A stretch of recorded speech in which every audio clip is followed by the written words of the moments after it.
આજ તો હાંજ પડતા પડતા હું મારા મમ્મીના ઘરે આવી ગઈ. અહીંયા ભજીયા બનાવવાના છે, પણ હારે હારે છે ને મારા સુપર નાની આવેલા છે શહેરથી.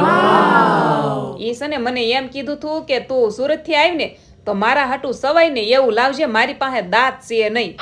હા તો પછી હું લેતા આવી સોન પાપડી, પણ મારા સુપર નાનીએ મને કીધું કે મને ખાવાનો મોહ નહીં. લ્યો સેમ ટુ યુ.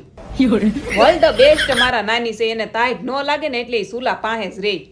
આવી તાઈટમાં જો મમતા ભાભીએ મેથીના ભજીયા બનાવ્યા. બોલો મજા આવી ગઈ ગરમ ગરમ ખાવાની. ખાઈને પછી ઊંઘ તો કાંઈ આવે નહીં. દેવે તો સુલા પાસે પથારી કરી. બોલો પણ તાઈટ હતી જોરદાર. એક પછી એક બધા સુલા પાસે જગ્યા કરવા મળ્યા. જગ્યા તો ઠીક, બગાહા નો આવે ને ઈ હાટું સુલા ઉપર તપેલી ચડાવી. પાક્કા બંધાણી છે. અને મને તો મારા નાનીનો હાથ માથામાં ફરે ને એટલે સુકૂન. એમ થાય કે હું છે ને બેઠા રહું.